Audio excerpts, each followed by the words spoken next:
Hi, everybody. Today is Thursday, March 13, 2025, and our friend Scott Ritter is back with us. Welcome back, Scott. Thank you. Thanks for having me. Yeah. Let's get started, Scott, with the new agreement between the Trump administration and Ukrainians. And here is what Donald Trump said about that. A lot of things, obviously. We'll be discussing what's happening with respect to Ukraine and Russia. At this moment, we have people talking in Russia. We have representatives over there, Steve Witkoff and others, and they're in very serious discussions. As you know, Ukraine has agreed, subject to this, what's happening today, to a complete ceasefire, and we hope Russia will do the same. Thousands of people are being killed, young people, usually, mostly. Young people, we were just talking about it, thousands of young people are being killed a week, and we want to see that stop. And they're not Americans, and they're not from the Netherlands for the most part. No. They're from Russia, and they're from Ukraine, but they're people. And I think everybody feels the same way. We want it to stop. It's also a tremendous cost to the United States and to other countries. And it's something that would have never happened if I were president, and it makes me very angry to see that it did happen. But it happened, and we have to stop it. And Mark has done.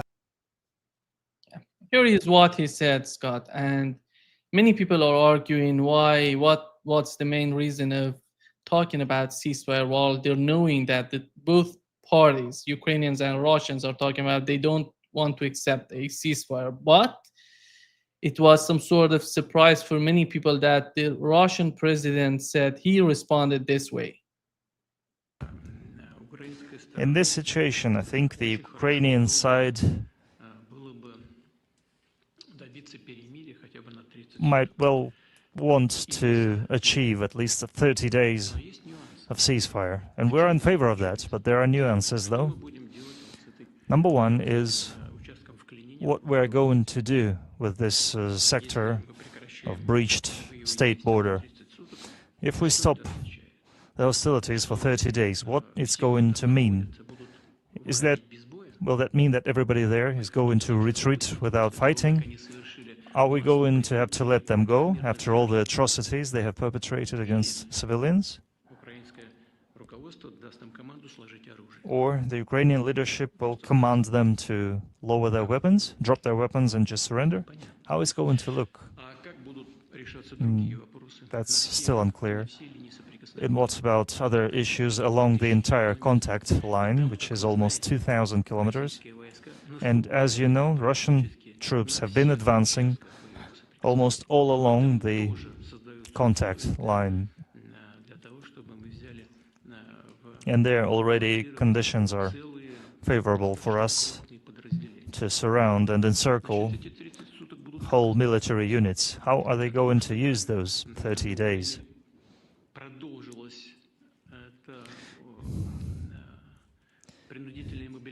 Is the ceasefire going to be used to continue forced mobilization, to continue rearming, to continue supplies of weaponry, to allow military units to regroup? But if nothing like this is done, then the question is bound to arise. How is control and verification going to go? How are we guaranteed that nothing like that ever repeats? How is it going to be controlled? I really hope common sense tells everyone how it's going to look like, what it's going to look like. Who's going to give orders to cease the hostilities? And what will be the price of those orders? Just imagine 2,000 kilometers. Who's going to determine who broke the ceasefire along those 2,000 kilometers? And who's going to lay blame on others for breaking this agreement? Those are all issues that require very careful studying from both sides. So the very idea is great, I think it's correct, and we, of course, support it. There are, though, certain issues that we still need to look into and to discuss.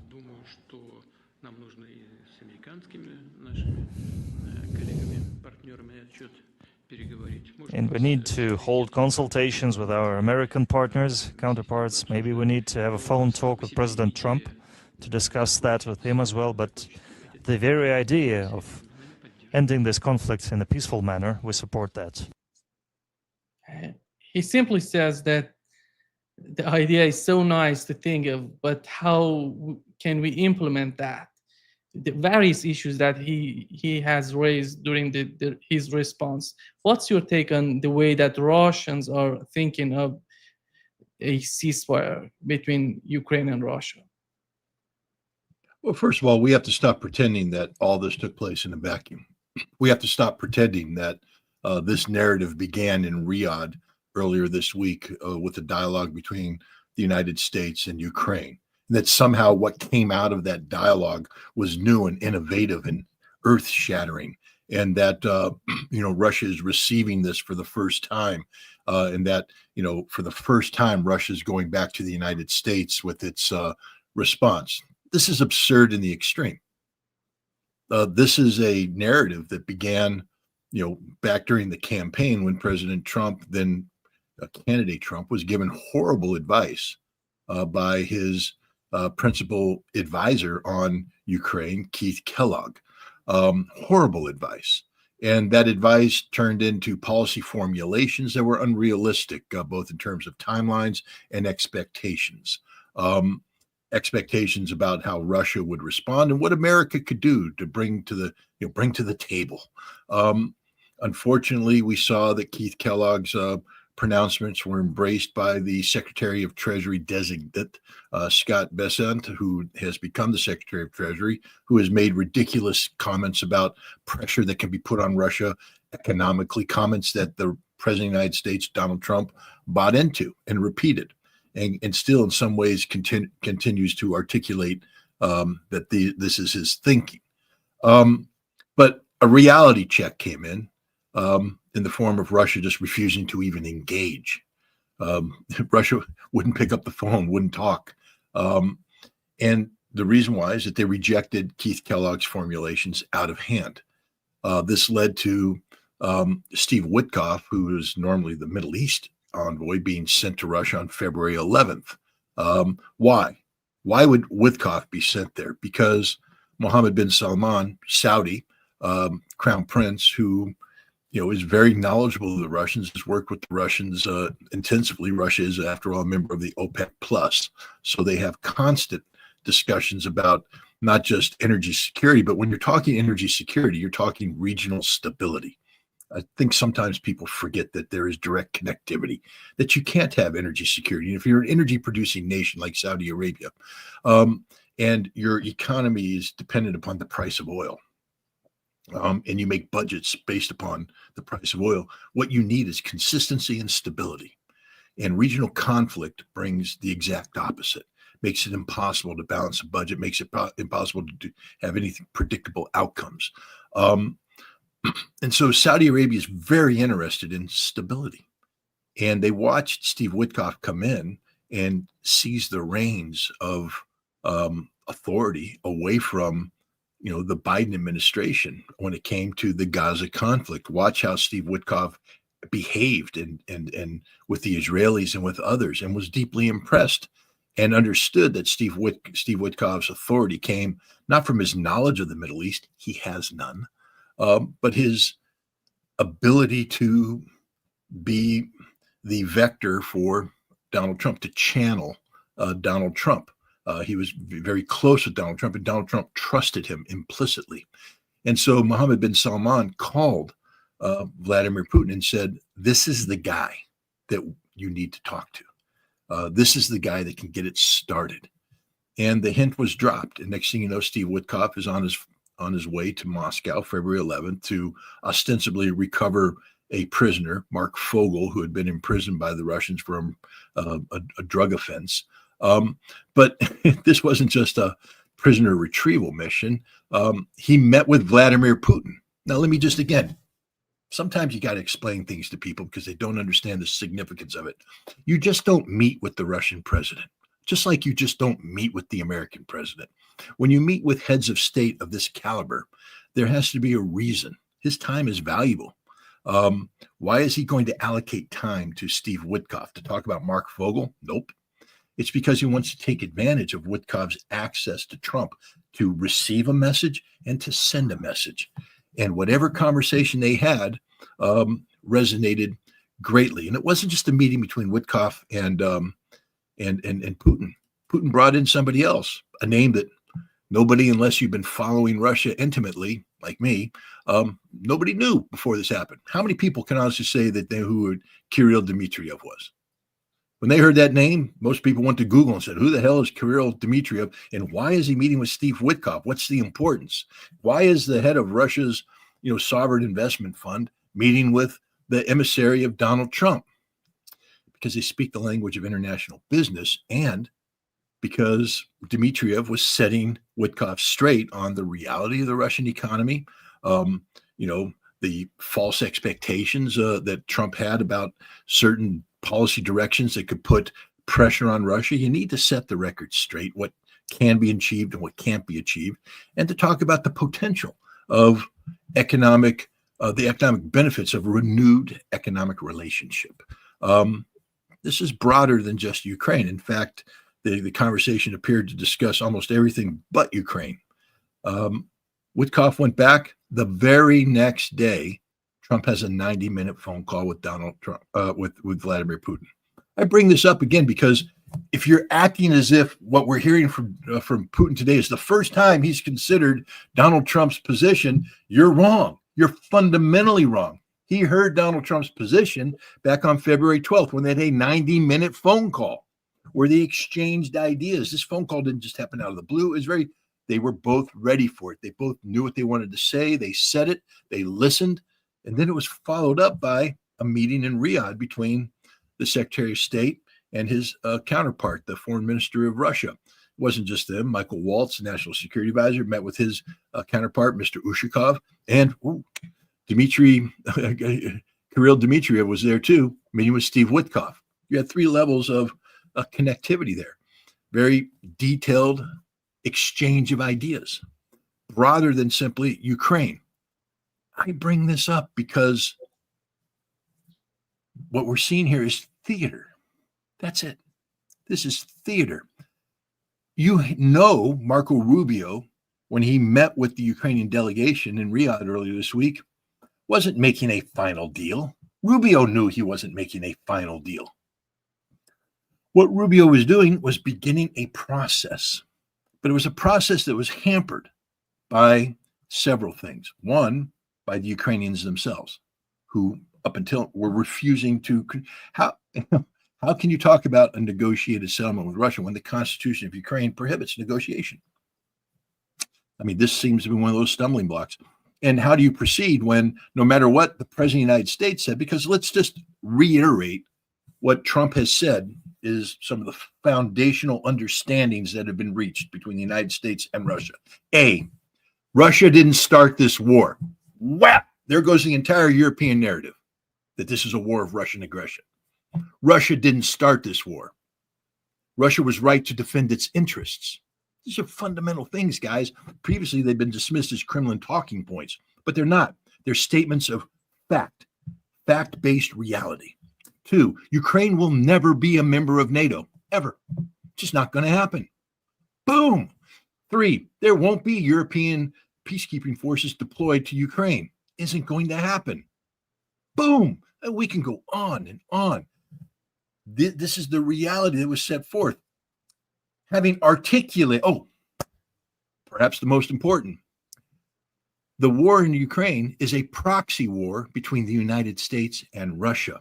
Ukraine is just a proxy. That's sort of like the defining thing. When you have the Secretary of State articulate this, saying, this is between us and Russia. We're the warring parties. Ukraine is a proxy. This is fundamental. So because when you say that, you now understand the role that Ukraine plays. They're not driving this ship. They're just the proxy. This ship is being driven by the United States. The United States started this war. The United States is the one who set the objectives of this war, which we know are the strategic defeat of Russia. And Ukraine is simply the proxy. Ironically, it's not just that this is a Kremlin talking point. I remember when I was put on the Mirtwor's death list and put on the Center for Countering Disinformation's hit list. One of the reasons why they said is that I was saying that the war is a proxy conflict between NATO and Ukraine, and that apparently is the death penalty. I'm supposed to be killed because I said that. I found it interesting, the timing of this, because about a week and a half later, the Ukrainian defense minister came out and said, oh, no, this is a proxy war between NATO and Russia, and we're happy to be that. Give us more weapons, and we will serve as your proxy. Guys, this has been known from day one.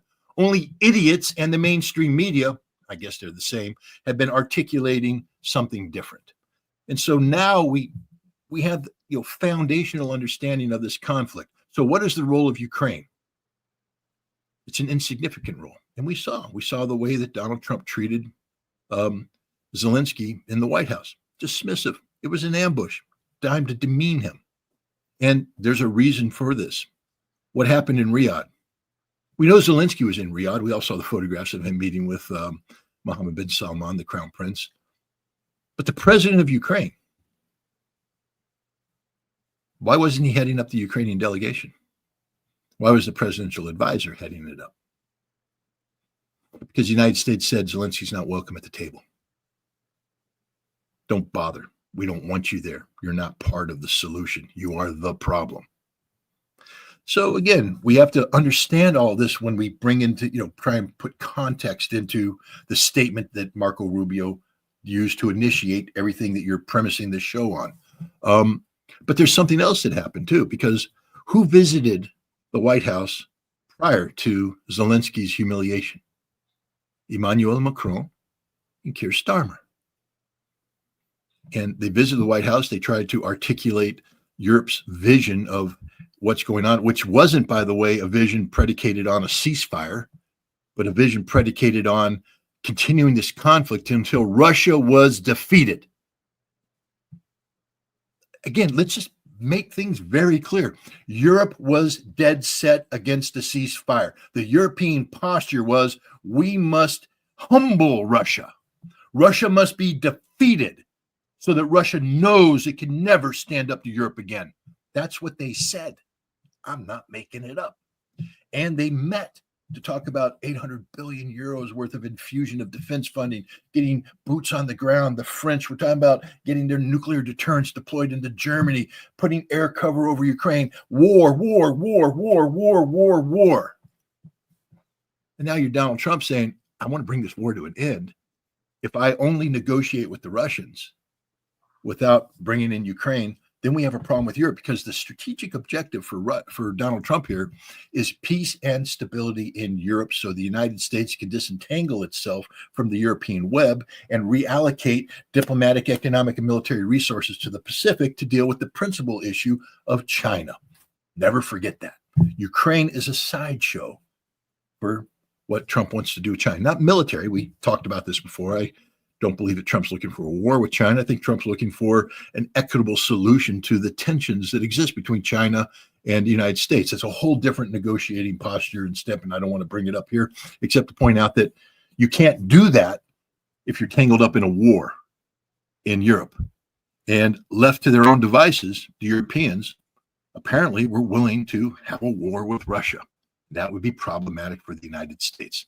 So how do you resolve this? And again, I want to just once again remind your audience that prior to the meeting in Riyadh between Rubio and Yermak, the presidential advisor to the president of Ukraine, Europe was talking about humbling Russia on the battlefield, that there could be no ceasefire, that this war could only end with a Russian military defeat, and Europe was going to be the one to ensure that defeat occurred. That was the European posture. Then Marco Rubio comes out with Mike Waltz, and they talk about, we've agreed to a 30-day ceasefire. And there are certain conditions that the Ukrainians laid out, but it's a 30-day ceasefire, and the ball is in Russia's court. Those are very important words. Why? because immediately out of every capital in Europe came a following statement, almost word for word. We love the idea of a ceasefire. Wait a minute. Didn't you just say that there can't be a ceasefire? Russia must be humbled militarily, defeated. But now Europe's saying, we love a ceasefire. It's the greatest thing. And the ball is now in Russia's court. They said it. Everybody said the same thing over and over again, which means that this was scripted. What the United States did is trap Europe. That's what happened in Riyadh. It's not about trapping the Russians. Everybody, oh, look, we outflanked the Russians. You never outflanked the Russians. How do you outflank somebody named Sergei Lavrov that's been around forever, who's been doing this forever? Vladimir Putin, who's been the leader of Russia for a quarter of a century. These Russians are better prepared. They know more. They know about themselves. They know about the world. They know about everybody. This is not their first rodeo. This is not their fifth rodeo. This is not their 1,000th rodeo. They invented the frickin' rodeo. And so they, you don't outmaneuver the Russians. But Donald Trump outmaneuvered Europe because now Europe is committed to not war, but a ceasefire. Europe has said that is the best outcome. That is the outcome we want, a ceasefire. And the ball is in Russia's court. What's important about that term? It implies a process. I mean, it's a reference to a game. They didn't say, take it or leave it, Russia. No one said that. They said, the ball's in your court. So that's like a tennis thing, They just hit the ball into Russia's court. Now, that ball can either score a point in the match or Russia will volley it back. Game on. And look at what Russia's done. Listen to what Vladimir Putin said. Ceasefire is essential. Essential. We accept a ceasefire. We accept it. They're playing the game. You see what happened there? They're Balls playing back. But then they went backhand back and said, but there are conditions. Now, here's the interesting thing about the conditions. They didn't send the ball back into the Ukrainian court because they don't give a damn about the Ukrainians. They didn't send it back into the European court because Europe, frankly speaking, took themselves out of the game the moment they said, we accept the ceasefire. They went to the American court. And the Americans are receiving the Russian statement today, except this isn't the first time they heard this, Nima. It's the second time or the third time they've heard this. Nothing new is being presented to the Americans. Nothing new. And they will make sure that that point's driven home when, as Putin said, maybe there needs to be a phone call between us and Trump. When you have the president of Russia and the president of the United States speaking on such an important issue, that's bad news for Europe and that's bad news for Ukraine, because the United States is going to agree to most, if not all, of Russia's conditions. Because it's a game we started. We got Ukraine to agree to play the game, and then we got Europe to buy into the rules of the game. Now the Russians are saying reality-based, because that's the other thing that the Trump administration kept talking about, whether it's Pete Hegseth or whether it was J.D. Vance, whether it was Marco Rubio, whether it's the president himself, that we have to be dealing with the situation as it exists on the ground, the reality of it. And Russia is about to set forth the definition of what reality is. I don't think that this is going to be the last negotiation, but I think this is the most important negotiation. Everything else was a setup for this. The Ukrainians have committed to a process. Europe has bought into the process. Russia agrees to the process. We have a tennis match. And now Russia is sending the ball back, but the player isn't Ukraine. First of all, let's understand the following. Zelensky has been sidelined. The United States humiliated him in Washington, D.C., and then he was in Riyadh meeting with the Crown Prince, but he wasn't allowed to be the head of the delegation. He's the problem, not the solution. And right now, inside in Kiev, you hear talk now that he's out. He's done. And my guess is that he'll be out of there within 2 weeks. I don't know where he physically is right now. I don't know if he's on the sidelines of the G7 meeting. I don't know if he returned to Kiev, but he can't last long in Kiev. He's been discredited as a leader, humiliated as a leader. And he has once again directly contradicted the United States after a meeting where his negotiating team received information from Marco Rubio about territorial concessions, that this isn't going back to 2014 or 2022. It's dealing with the reality that exists today. And the Ukrainian delegation went, yeah, we understand that. Zelensky came out and said, no, 2014. We get everything back. We get all of Novorossiya, Kherson, Zaporizhia, Donetsk, Lugansk, and we get Crimea. That's the only term. He is so far removed from reality, it's not even funny. So he's finished. It's the end of Zelensky. And when Zelensky goes, you're going to see a collapse of Ukraine, political will, social will. And all Russia has to do is keep the game playing until Ukraine gets into a position where they will comply with Russia's demands. And Europe will have no choice but to follow along. This is the game that's being played. It's called diplomacy. It's a master class being put on by the Russians, and I believe with the assistance of the United States. Who's not in Moscow right now from the United States? Marco Rubio. Not there. Why? Why isn't the Secretary of State, who has been involved in these negotiations, not present for the most important negotiation? Because he's always been a figurehead. There's somebody else pulling the strings, somebody else calling the shots. And Rubio isn't needed for this. In fact, he's a distraction from this because Rubio has tainted himself with the Ukrainian brush and the European brush. So he's over there now playing with Europe. Well, what happened to the last person who was supposed to be the one leading the efforts and they got sidelined and sent to Europe? His name was Keith Kellogg. You do know that he was fired. He's no longer the special envoy. I'm not saying that Rubio is going to be fired. I'm going to say that Rubio is not going to be a major part of the Russian negotiation going forward. This is now in Donald Trump's hands. Steve Witkoff, although they said he's not going to be the principal negotiator, Steve Witkoff is the facilitator. And he's got this in Trump's hands. And I think that once Trump and Putin nail down the basics, they'll bring in a closer who'll come in and close the deal. And that's going to happen in a matter of weeks. I think Zelensky's going to be gone. The Ukrainian government collapses.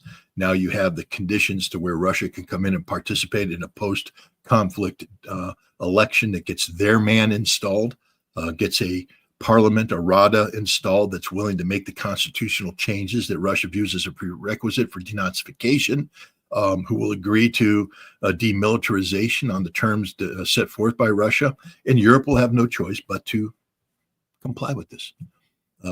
This is what happened in Riyadh. Europe was trapped into a position where a ceasefire is now the primary policy objective, as opposed to humbling Russia, defeating Russia, all the things they were talking about. That's not being talked about now. They're talking about, the necessity of a ceasefire. This is the game. We're moving towards a ceasefire, the conditions that need to be met to make a ceasefire possible. How do you put the Ukrainian drone attack on Russia in the picture that you're giving us? Who was behind it? Do you think it was all about the Ukrainian government, or we see British government or British intelligence behind it?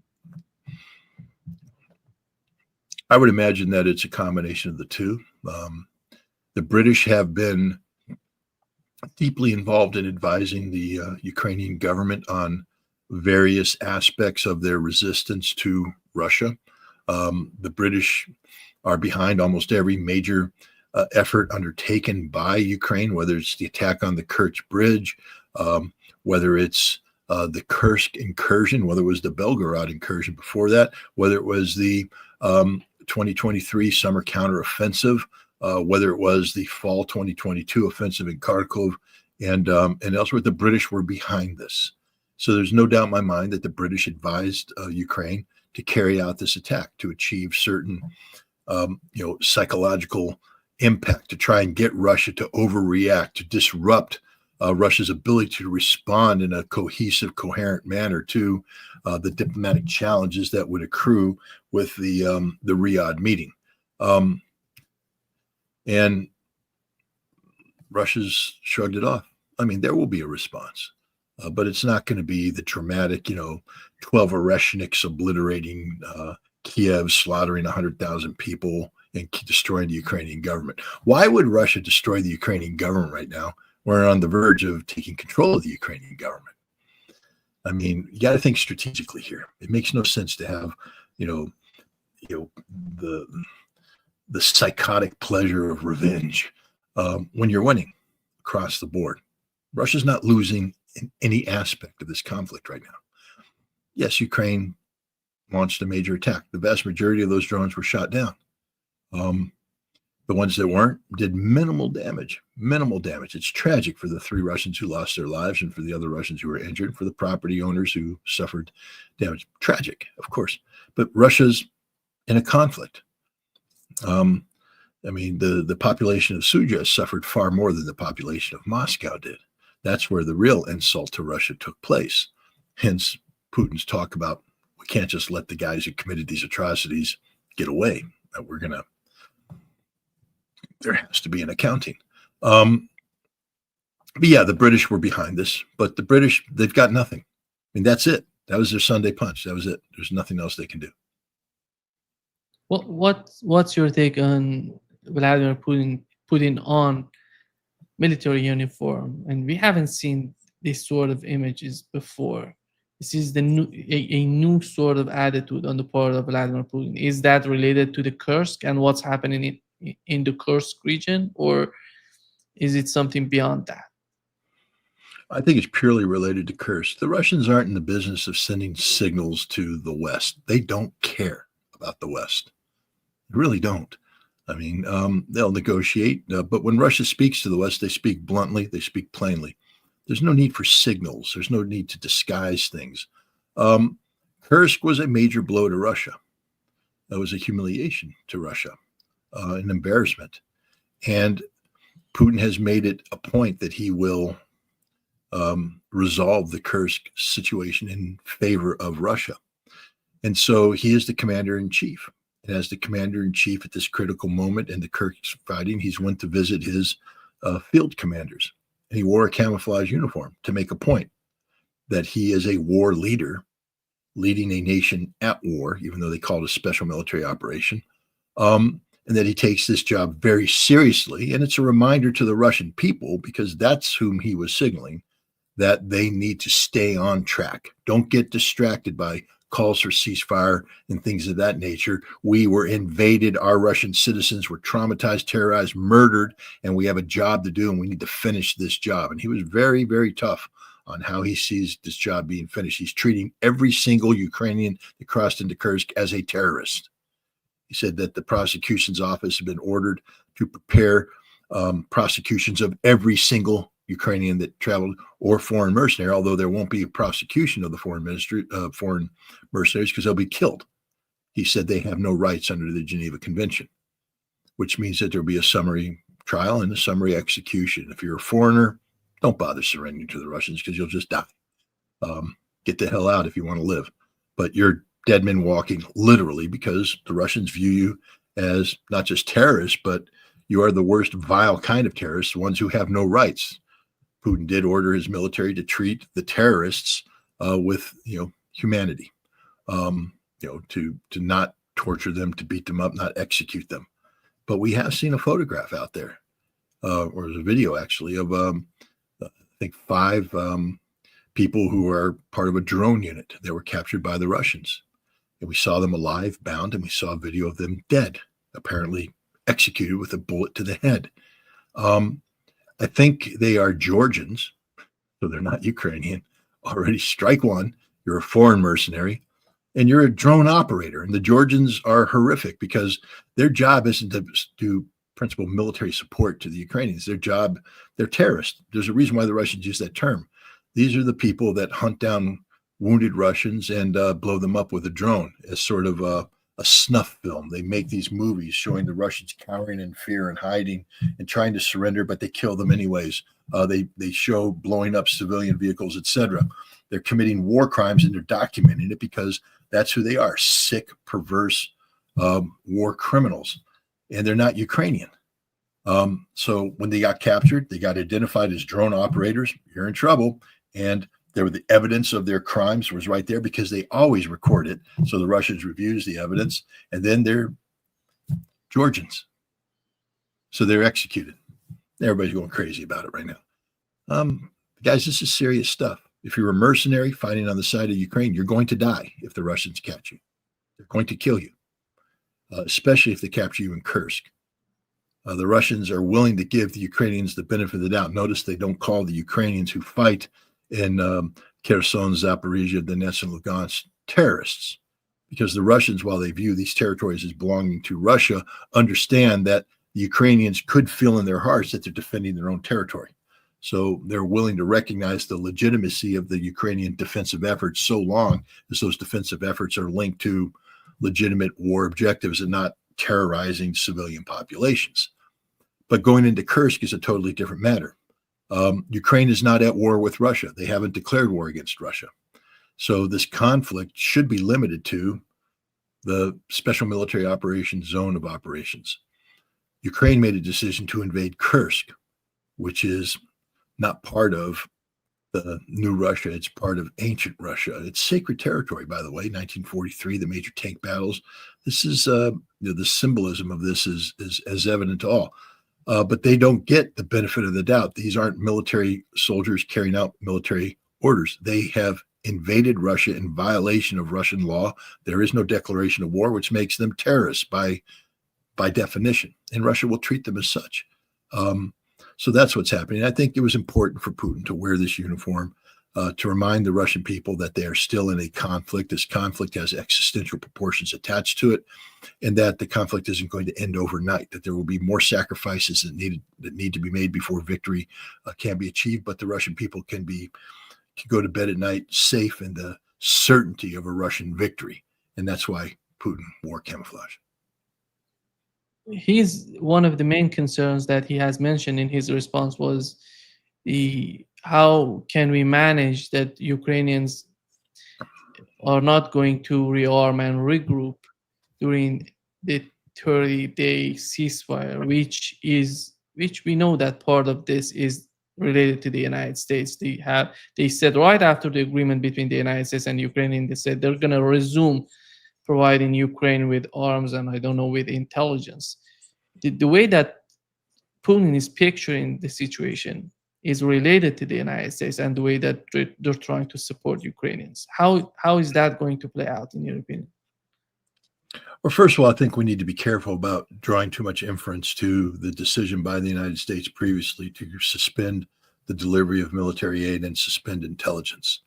This was not a Russian precondition. Russia did not set that objective in their initial talks. This was a unilateral action by the United States to punish Zelensky for his failure to negotiate in good faith. And when Zelensky apologized and the Ukrainians looked as if they were going to negotiate in good faith, the United States lifted those restrictions. But this isn't about the United States betraying Russia or stabbing Russia in the back. Not at all. Just the opposite. The United States is simply putting pressure on Ukraine. But there will have to be a formal agreement. One of the things the Russians have said that is we no longer go off of handshakes and partial agreements or incomplete agreements, that whatever agreement we have is going to have to be spelled out in writing and take the form of a treaty that's enforceable.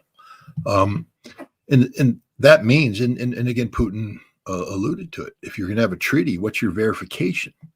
How do you verify compliance? Or if there are allegations of non-compliance, how do you verify that?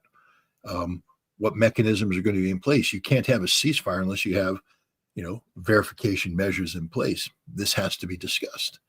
And this has to be done in writing. It has to be done legally in the form of a treaty. And so, that's the direction we're headed here. The Russians are simply reiterating a reality to the Americans. The Americans know, because Russia's always said this. Lavrov has been saying, the day of Minsk 1, Minsk 2, and things like that is over. We don't trust. Putin has admonished himself, saying he was naive and believing in the West's willingness to abide by Minsk. It now turns out the West was using Minsk as a cover to rearm Ukraine to NATO standards. So you're saying that the precedent is that the West will agree to a ceasefire and then say that conditions will be imposed, but they'll never impose them. And then the ceasefire is simply a cover to buy time to rebuild the Ukrainian army. Do you understand the root cause of the concern for Russia? Because they've done this before 3 times, and each time they're lied to. And each time the Ukrainians take advantage of the pause to rearm and attack Russia. That will never happen again. And so Russia will ensure that before there is a ceasefire, there will be certain conditions that have to be met in writing, and they are enforceable conditions, and there has to be an agreed upon mechanism of monitoring and enforcement. It's not going to include NATO. It'll have to be something else agreed upon. But these are conversations that haven't yet happened in detail. And I think what's going to happen is Russia is going to set the table, so to speak, with its requirement of what has to happen. Then Trump is going to give instructions to go in and fill the gaps in, to put food on the plates, so that a feast can occur. But there has to be a written agreement of great detail. And the Russians set that standard when they submitted on December 17th, I believe, 2021, draft treaties, both the United States and NATO, setting forth Russia's desire for and conditions in support of seeking a new European security framework. So I just think that we're getting a reality check from the Russians, and that's okay, because I think the Trump administration was expecting this, was wanting this, and I think they will work with the Russians to move this process forward. Do you think that, because let's put it this way, Vladimir Putin has said that he's not going to confuse the talks on Ukraine with the situation of they're having with NATO. What does that mean? It seems that the details of what's going on in Ukraine is much more important right now. Then after a Ukrainian settlement, they're going to talk about NATO. How? Because as we know, these two cases are totally connected with each other. Why is he talking this way, in your opinion? Because there is no connection with the future of NATO and Ukraine. Never has been. It's a made-up issue. When the conflict started, NATO wasn't on the table. It was about NATO expansion, but it wasn't about the existence of NATO, the future of NATO. The Russians did, in their draft treaty, talk about NATO withdrawing its military aspects of it down to the pre-1997 line, but that was a negotiating position, not a demand, and it's never been included in any of the prerequisites set by Russia regarding bringing a ceasefire and a termination of conflict. So this is a Western construct that buys into a narrative that says that Putin's seeking to destroy Europe, destroy NATO, and occupy Europe, to make NATO weak, to make Europe weak. But Russia hasn't articulated this at all. It's not part of the Russian negotiating posture. Even in the December 2021 documents, Russia didn't make demands on NATO other than to pull the military capacity back to 1997 lines, but they didn't talk about the dismantling of NATO, the end of NATO, the termination of NATO. No, Russia acknowledges that NATO exists and that it's a reality that Russia has to deal with. But there is no linkage whatsoever between the conflict resolution in Ukraine and the future of NATO. How do you see the case of British government being involved in Odessa? It seems that they're trying to manage the situation in Odessa in favor of Ukraine. I don't know, to provide weapons to Ukrainians. How do you see that? Is that going to be problematic to remove them? How much of leverage does the Trump administration have to put pressure on the United Kingdom? Well, I mean, the UK has already agreed. Their prime minister has agreed that a ceasefire is in the strategic interest of everybody. So that's the strategic direction that they've committed to, is achieving a ceasefire. Britain's role in Odessa is related to, its desire to make Ukraine better positioned to defend itself against Russia by carrying out selective offensive strike operations using suicide drones in the air and sea. using guided missiles, the Scalp, the Storm Shadow, against Crimea, the Kerch Bridge, etc. The British have led a charge in this direction, and a key aspect of a ceasefire agreement will be removing NATO from Ukrainian soil. And this can only be done at the insistence of the Ukrainian government. And since the Zelensky government has invited them in there and doesn't want to see them go, the implication is, in order to get Britain to decouple from Odessa and that region, there will have to be a treaty in writing that commits to that outcome. And I think that's the direction we're heading. I think we're going to see the final agreement come in the form of a very thick, well, not that thick, but a substantial treaty-like document, because there are, in addition to security guarantees, there are things happening that have to survive in perpetuity. And that one of those is the Russians are insisting that NATO, Europe, the United States recognize the 4 territories of Novorossiya as being part of Russia, that this isn't going to become a Cold War type scenario where every map made in the United States and Europe had the Baltic nations in different colors and calling them occupied Latvia, occupied Lithuania, occupied Estonia. The Russians don't want future maps to say occupied Crimea and occupied Kherson, Zaporizhzhia, Donetsk, and Lugansk. Russia wants these territories to be recognized by Ukraine and Europe as being constitutionally and legally part of Russia. Things of this nature. This stuff has to be agreed to in writing, and there have to be assurances that are given, and there has to be an enforcement mechanism. All this has to be worked out. See, Russia didn't say no to a ceasefire. They simply volleyed the ball back and redefined the game. But it doesn't seem that much of difference, Scott, by the way. The main questions are still there. How the details are much more important than the name that you put it on. Well, details have been already decided for the most part. I mean, you go with foundational, starting points. No to NATO. How much more detail do you need than that? Because whatever happens has to fall back on no to NATO. So you've already, started defining the 4 corners of whatever the agreement is going to be. No to NATO. No peacekeepers on the ground. No NATO peacekeepers. How much more detail do you need than that? Niet means niet. We can go on and on and on.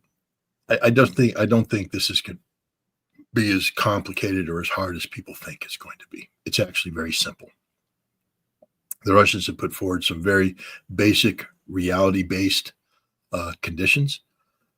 When Zelensky is removed from power in the next week or two, the new Ukrainian government will be better positioned to acknowledge not only the legitimacy of the Russian argument, but to act in a manner which codifies the Russian terms in a treaty format that's binding on all parties. That's just the direction I see this happening, because Ukraine is not going to survive much longer on the battlefield. The collapse of the Kursk salient is just the first of many collapses that will take place. Vladimir Putin alluded to it. He said, we are ready to surround major units in eastern Ukraine. And left to their own devices, if this war doesn't grind to an end, you're going to see Russia, put action to match those words. The goal here would be to get a lasting ceasefire and a permanent peace agreed to without Russia having to head down that path. Because once you commit to a fight, we see the difficulty in Kursk. To throw out the concept of a ceasefire in the closing moments of a battle, that if you don't finish the job, you might as well not have fought the battle. Russia needs to finish the job, before they can get into some sort of negotiated settlement.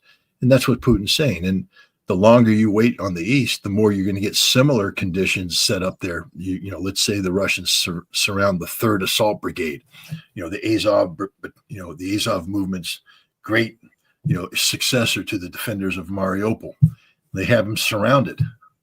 Are they going to agree to a ceasefire that says, and you got to let them go? You got to unsurround them and all this. It'd be difficult. I think we're going to see pressure being put on Ukraine to accept Russia's terms in the next week or so. It seems that one of the main concerns on the part of Russia is the connection between the Ukrainian president and the British government or British intelligence. If we assume they're going to replace Zelensky, who's going to be the next president of Ukraine? I would assume that could be Zelensky, who is prepared by the British intelligence for the job. Is that going to be solved? Is that going to be less problematic for Russia? Is that going to change the policies? Here comes the new cycle of chaos coming to Ukraine in the eyes of Russians. Yeah, I mean, I'm not privy to Russian thinking on this. I would have a hard time seeing Russia accept Zelensky as anything other than an interim negotiating partner. That the permanent peace will be done by somebody who is committed to the Russian point of view. This is why they have a guy, Medvedchuk, who's in Russia right now, former Ukrainian parliamentarian who was arrested and beaten badly by the Zelensky government in the opening days and weeks of the special military operation, but was eventually traded to Russia in exchange for the Azov prisoners that Russia had held. They captured and were going to subject them to potential life sentences for the crimes that they had committed. Instead, they were released to Turkish custody and eventually released back to Ukrainian custody. That shows you the importance that Russia attaches to this Ukrainian politician. And I think that Russia's strategic objective is to get Medvedchuk or somebody like him installed as the president of Ukraine who governs Ukraine in a post-conflict reality, as opposed to allowing NATO-tainted personnel to remain. It just, I don't think Russia is going to do that. And Zelensky just isn't. Again, he's not the solution; he's the problem. He is. So, no, I don't think Zelensky is going to be part of Ukraine going forward in a post-conflict environment. He may have a useful purpose as an interim leader, similar to the role played by Admiral Donitz at the end of the Second World War when Adolf Hitler committed suicide. This German admiral became the head of state and managed the last moments of Nazi Germany. I could see Zelensky being brought in to manage the last moments of Nazi Ukraine, but ultimately he will have to step aside and maybe even stand trial for what he has done. How about the contracts between the British government and Ukraine? Are they going to be valid in the eyes of Trump and his administration? You're asking the wrong question. There's only one question. Are they going to be valid in the eyes of Russia? Yeah. That's the only one that counts. And the answer is no. So Russia doesn't care. But at the end of the day, it's Donald Trump who's going to deal with the issue in the West. It doesn't matter.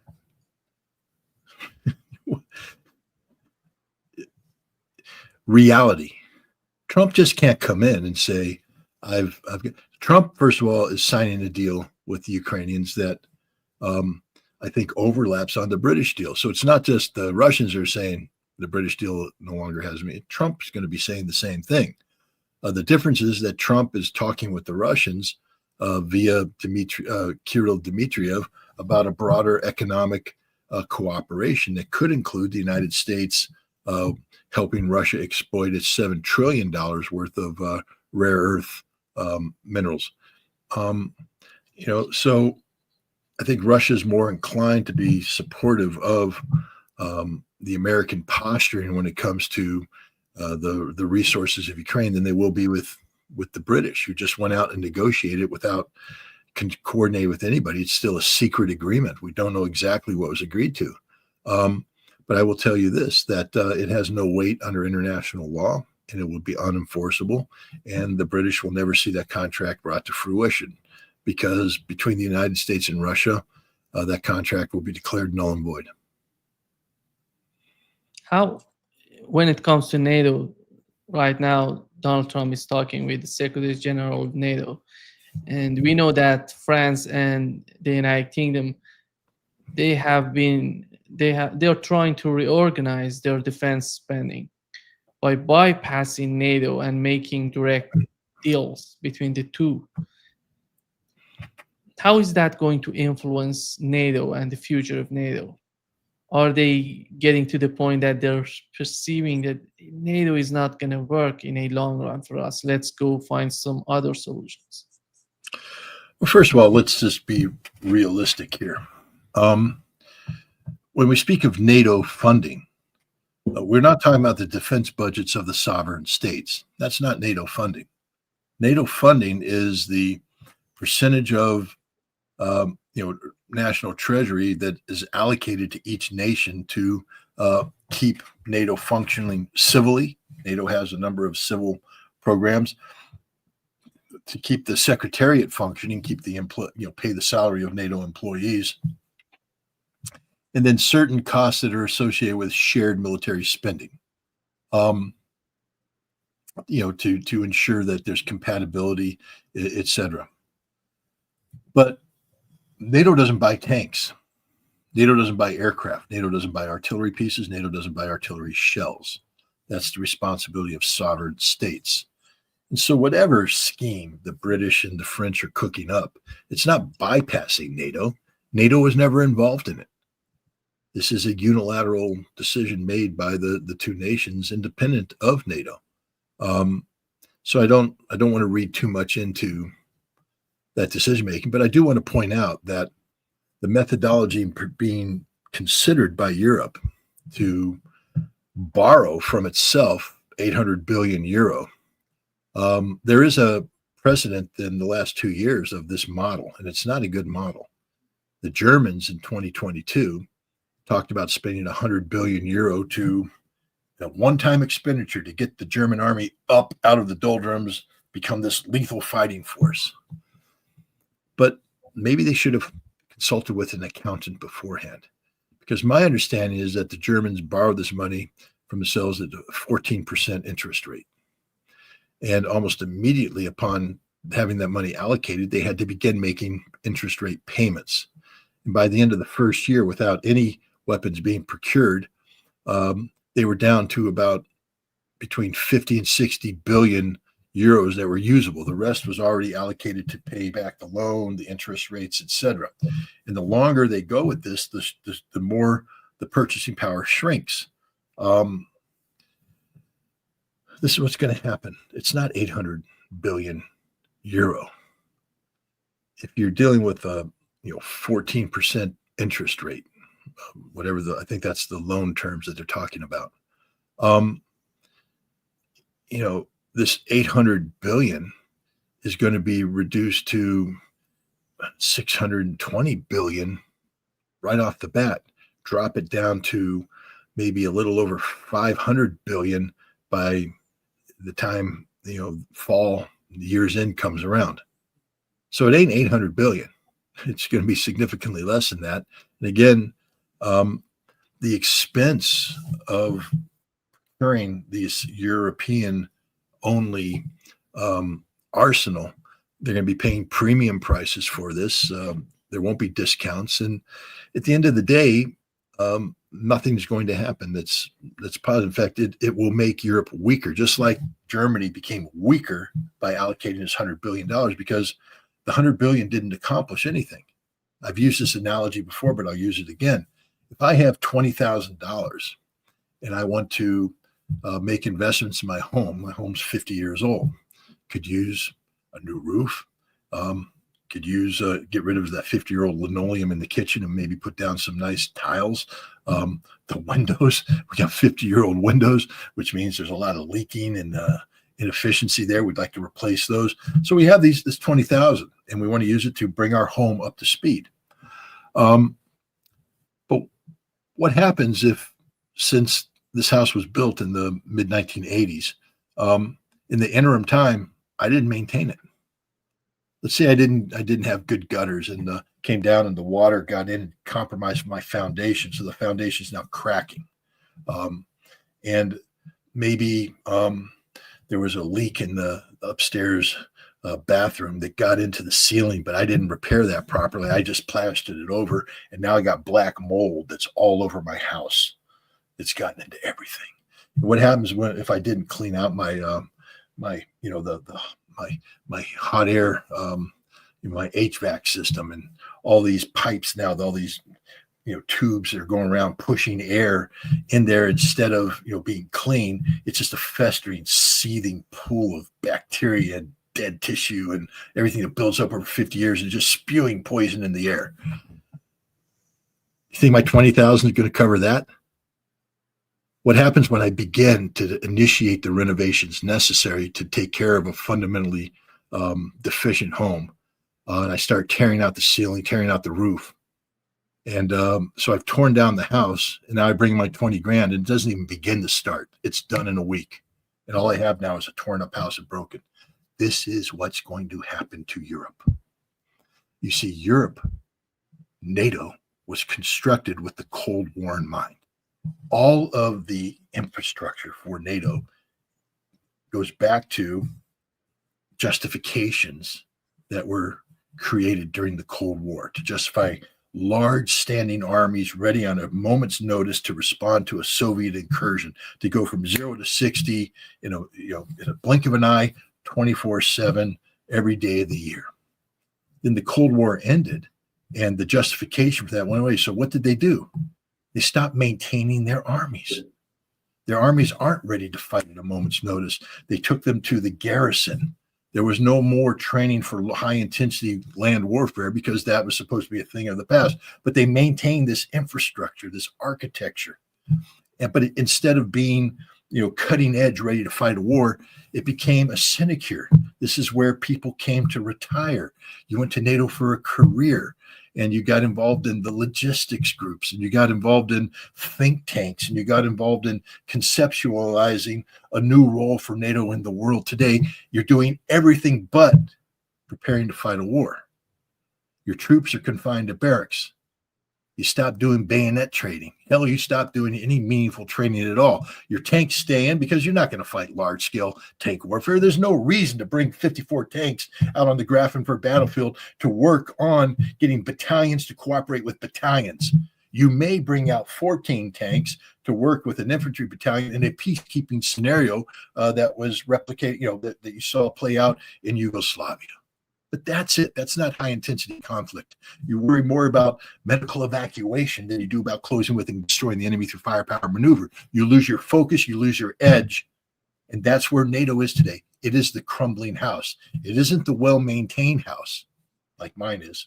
Knock on wood. Oops, should have knocked. Got my dogs all excited. But bad move, Ritter. But the fact is, NATO is this decrepit building that hasn't been maintained.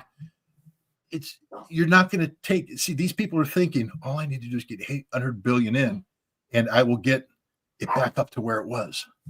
Well, that's like me, pre-COVID. I was in the gym every day, 5 days a week, playing basketball 3 days a week, boxing 3 days a week. I was in good shape for an old man. And yet, I hit the couch after post-COVID. I'm doing a little bit here and there, but ain't what it was. And this is like me saying, if I just go to the gym twice a week, I'll be right back where I was. I don't need to do everything. I just need to top it off a little bit. Are you kidding? If I go to the gym twice a week, all I'm going to do is break my body down that hasn't been training.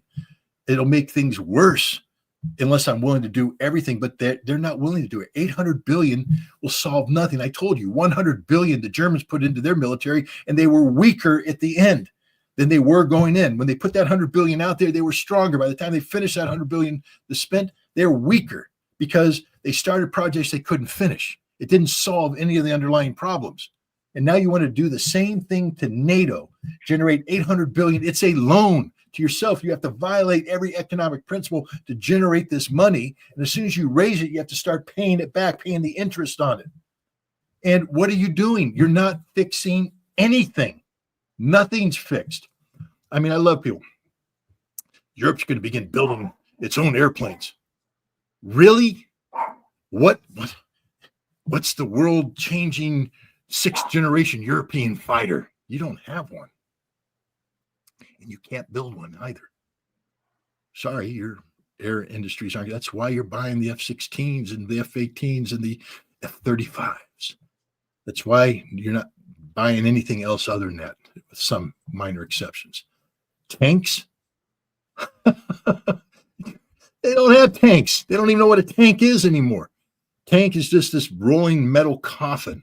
They don't know how to build tanks if tanks aren't able to fight and survive in a modern warfare. Same thing with infantry fight. Communications. They have not been preparing for actual combat communications. Do they know how to communicate in combat? You know who does? The Russians and the Ukrainians. They do it because they keep telling people they can't call me. NATO can't do any of this, and 800 billion isn't going to get them anywhere, especially if the Europeans are talking about simultaneously maintaining NATO and this new European security arrangement. So, yep, that's where it is. Unfortunately, we're going to have to go. I only allocated an hour for this interview, so we're going to have to wrap it up. Okay. Yeah.